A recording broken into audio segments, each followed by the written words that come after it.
Hi, clinical supervisors. This is a screencast that I've made just to support you because you've been given a lot of information and along the way over the course of the semester you may find that you've got some questions or concerns that come up. And there may be some reminders that you need along the way. So I've created this just to highlight not only give you a sense again of the big picture, but also to highlight some important aspects of the job of clinical supervision. So at this point, we've looked at the student teaching handbook, and you've been given a copy of that. And you've been given a copy of all of the evaluations in a folder that you're going to need.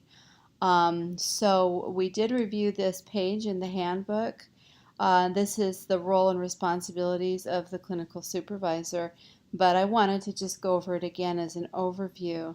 You will be a liaison um, working to connect the school with the college and to make sure the student has the resources that they need, any questions that they have that come up. They may look to you to help them, work through questions or issues. And of course, to help orient them to, because you're in the classroom, any professional or ethical concerns that come up. So you're the professional that they'll look to initially for support. Another role and responsibility that's really important is this requirement that you meet at least, as often as you can, at least a couple of times with the cooperating teacher, um, because it's important that the candidate listen to the professionals, the cooperating teacher and the clinical supervisor, um, give them feedback that is consistent. Um, you will most likely be in agreement with the cooperating teacher and also to help them set goals based on the observations. It's very helpful if the cooperating teacher can help in the post-observation debrief so that they can help the candidate accomplish the goals that are set and also help to either highlight what the candidate has done well or help the candidate to understand some of the challenges or needs that they need to be addressing. We will ask you to, the first time or the second time you visit the school, just to go into the office and see if the AP or the principal is there to introduce yourself. We've had feedback from principals asking that the clinical supervisor make an effort to introduce him or herself when they come into the building, just so they know who you are and they sort of have a face um, that they can put, with your college. Um, we will be asking you to do a variety of things. The last two bullets here really address assessment I. Your candidate will be writing a reflection on the lesson planning they do and a reflection on the observation and the feedback you gave them. So we'll ask you to respond to the reflective journals, and not just by filling out the rubric, but also to give them some comments, either orally or written comments on their journals to help them understand how they can keep making improvements and to have sort of a dialogic experience or exchange with them so that they can again have another forum with which to communicate. And then also, again, to use assessment I to help students with their lesson plans. And I'll talk about that a little bit later in the screencast. But it is really important to give them some good feedback on their lesson plans before you observe them. Um, Other highlights regarding the roles and responsibility of the clinical supervisor: if there are any problems or issues that come up, to address those with the candidate, if they need to be addressed with the candidate. For example, if the cooperating teacher lets you know that the candidate has been late a couple of times, we'd ask you to address that issue with them, or if they are ignoring a group of students, with special needs, to address that with the candidate, to address any problems with the cooperating teacher, If, for example, you notice after the second or third visit that it doesn't seem as if the cooperating teacher is being particularly helpful or allowing the student teacher to have some autonomy in the class, to address that with them. School administrators or staff, if issues arise, for example, if you find out that the cooperating teacher leaves the candidate alone with students in the room, you may want to address that with administrators and, of course, the clinical professor. Any problems, issues, concerns that come up should be addressed to the clinical professor as well, so that that person can be in touch with administration and also has knowledge of what's happening in the classroom. The formal observations for 3 lessons. So each observation is going to have 3 parts to it, as we reviewed in your folders. And this is assessment I. So again, you're going to be looking at lesson plans, scoring a rubric for those. You're going to be observing, scoring a rubric for the observations, and then you're going to be reading the candidate's reflection on the lessons in the observation and scoring a rubric on that. What I wanted to highlight on this page is, if you see the red with the due dates, just to note that in the handbook on the page that lists the roles and responsibilities, there are deadlines, and these are very important because grades have to be factored, and we generally have to work very quickly to gather all of the evaluations, gather all of the grades, and put them together and submit them on time so that the candidate can graduate. So please do pay attention to those dates, and if you get your observations done a little bit early and you want to submit your evaluations and your final grade based on your evaluations, and also based on the candidate's progress, a final letter grade to the clinical professor a little bit early, you can certainly do that. So again, the evaluations, I just want to once again highlight assessment I. This is really the biggest evaluation that we ask you to do. And assessment I has 3 parts. And it's comprised of the lesson plan, the observation, and the reflection. So, or the candidate's assessment of the reflection. So as far as the lesson plans go, just to remember that the student teacher will submit that lesson plan to you 72 hours before you visit for your observation. If the candidate submits the lesson plan to you 48 hours before the observation, certainly use your discretion, but the general rule is 72 hours.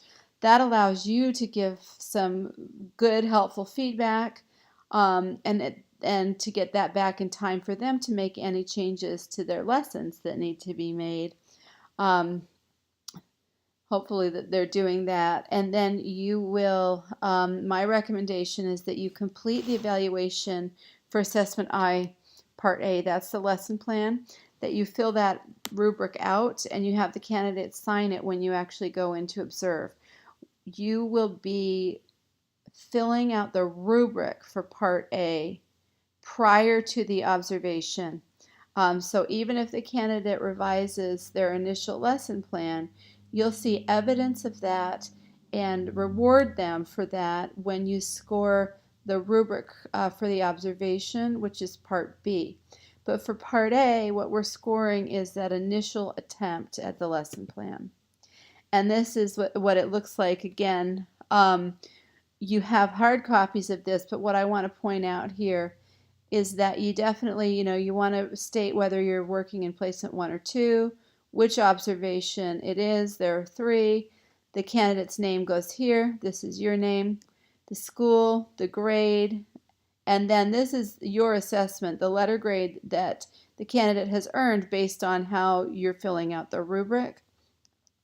And then we'll ask you to sign to acknowledge that you reviewed this evaluation with your student teacher, and then also to date it. So the CS signature is you, and then make sure you date it because that's important for us to have. I also just want to do a reminder about how we're thinking about highly effective, effective, developing, and ineffective.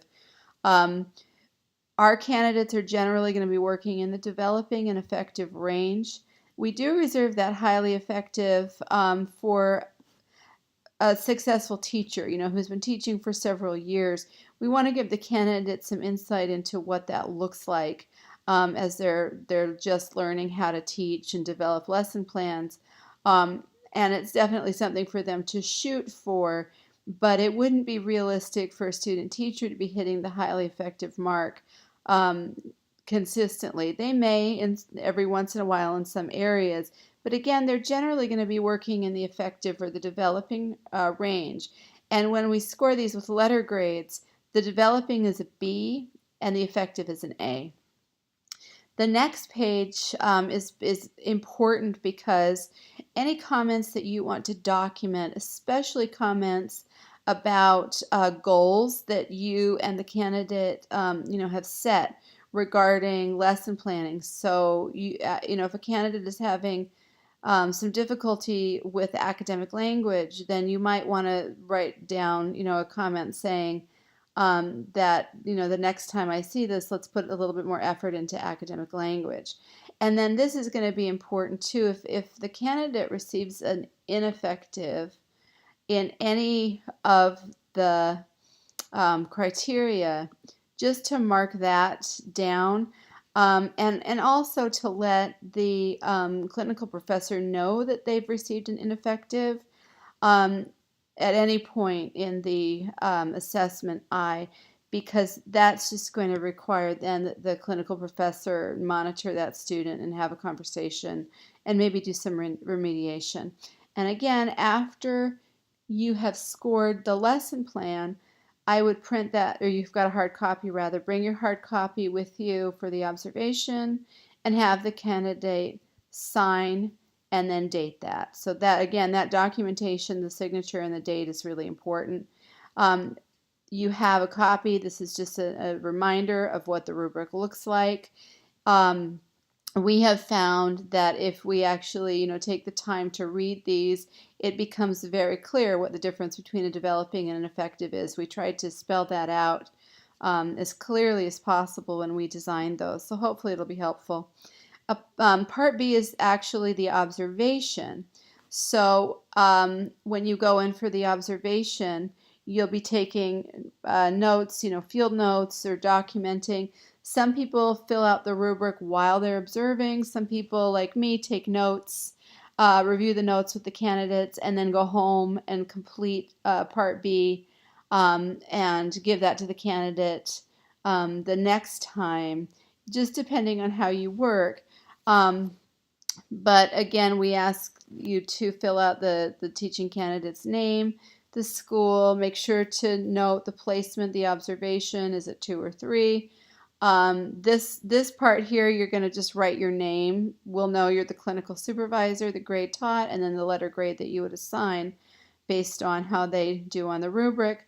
And again, this is where you're going to take some notes, set some goals, maybe note something they did particularly well. And then if there's an ineffective here, again, to note that and to let the clinical professor know, especially for those observations, it's really important for us to know if there are any ineffective categories in how they're implementing their lesson plans, how they're teaching, so that we can go in and remediate and help. And so again, this is just a copy of the rubric itself. And for the observation, if the candidate does not use technology, sometimes the technology is unavailable, it's broken, please encourage them to use technology. But if they were not able to use digital technology for your observation, in your debrief, ask them how they would have used digital technology if they had the opportunity, so that you can at least get them, used to thinking about that as a tool. So part C is the reflection, and ask them from the time you give them feedback on the observation. They have a week to write their reflection. And They have the reflection assignment, which they will use. They'll copy the actual question, then they'll write their reflective journal, and then they will email that to you, and they should do that within 1 week. So if your observation is on a Monday, the 7th of February, then by Monday, the 14th of February, they should have emailed you the reflection, and you will use the rubric to score that reflection. And again, note the placement, the observation, the names, the letter grades, that sort of thing. And this again is just a reminder that we do have these very detailed rubrics to help you score. Another evaluation that we'll ask you to complete at the very end of the student teaching experience. So in most cases, our candidates are completing 2 placements. So you would complete this at the end of placement 2. It's really at the end of the semester. If a candidate is only working in 1 placement, then you would complete it at the end of that placement, which again would be at the end of the semester. So when you submit your evaluations, your assessment I evaluations at the end of the semester for placement 2, it just include the dispositions assessment. You have a copy of that. We did review that in the orientation, and again, you just need to do that 1 time per student teacher. We're also asking you to complete Assessment F Form C, which is the evaluation of field. And that is where we ask you to just evaluate the school, the classroom, and also the cooperating teacher. We did review that also in the orientation, and you have a copy of that. For every new classroom that you're visiting, please complete Assessment F. So if you have a student teacher who is in 2 different classrooms, 2 different placements, at the end of placement 1, please complete your evaluation of field for that placement and classroom. And at the end of placement 2, please complete that evaluation and submit that. So that we can, even if you're in the same school, the classrooms will be different and the cooperating teachers will obviously be different. And that really helps us to make decisions about placements or to have conversations with administrators or cooperating teachers if we feel that, they need some extra information or support from us, or maybe they don't want to be a cooperating teacher. But anyhow, that's very helpful information for us. In terms of planning your visits, prior to the student teaching orientation, you received a letter, and that is the student teaching letter. And in that letter, you have information about the school and the dates, and you also have contact information for the administrator. And then you also have, right after the first couple of days of the semester, the student teachers are collecting the names and the emails of their cooperating teachers. Once those have been compiled by me, then I will send you the name and the email address of the cooperating teacher so that you can be in touch with that person just to introduce yourself and to let them know roughly when you plan to come in, what you would like to see. You can rely on the student teacher to coordinate the visits, but it is always nice, especially early on, to write a brief note to the cooperating teacher. Let them know that you'll plan to come in during week 2, is either late week 2 or early week 3. Again, sometime week 4 or 5, late week 4 or early week 5. And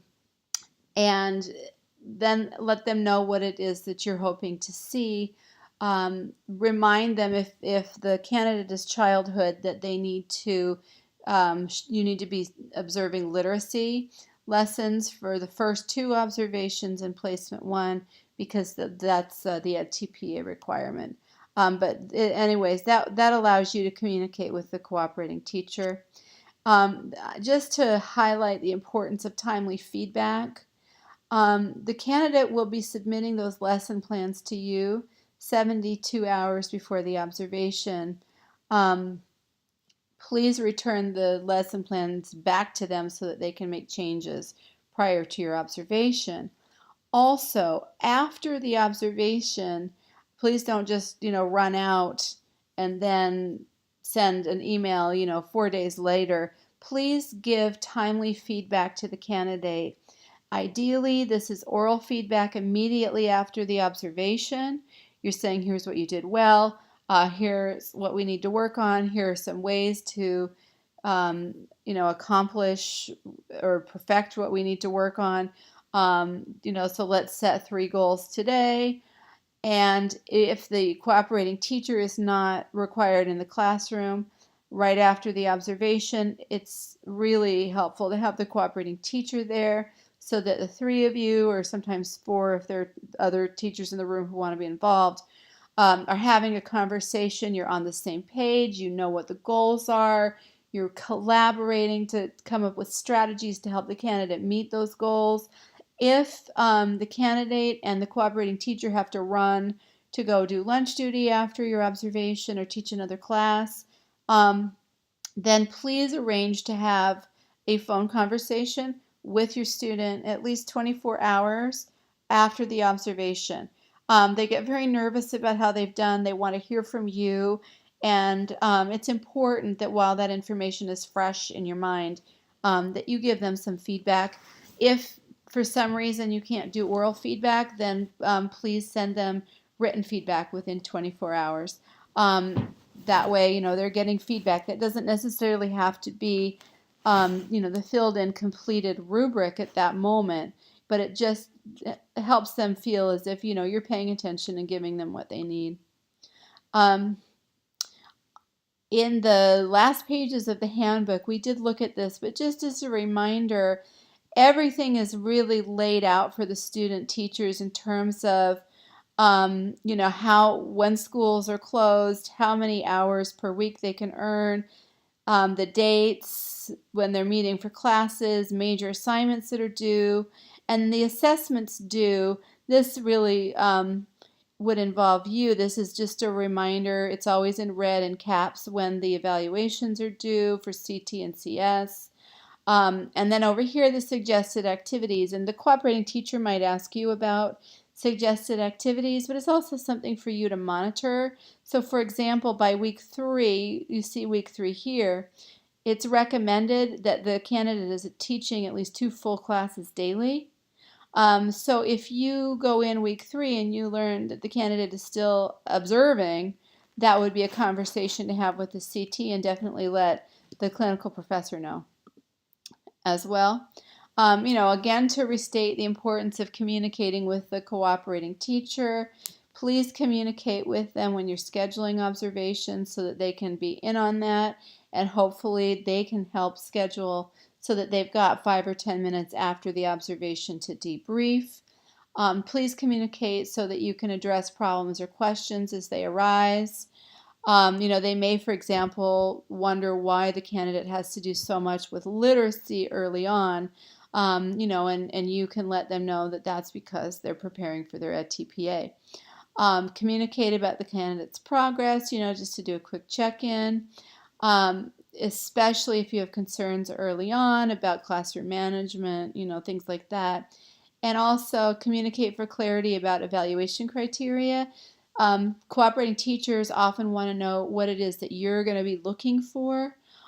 They have copies of assessment I2, so sometimes it's just a matter of saying, I use the very same rubric and evaluation that you do, but today when I come in, I'm really going to be watching to see how the candidate uses formative assessments to determine impact on student learning, or how the candidate's working with that group of English language learners who they sort of ignored last time. That just helps them know what it is that you're looking for, and then they can support the candidate.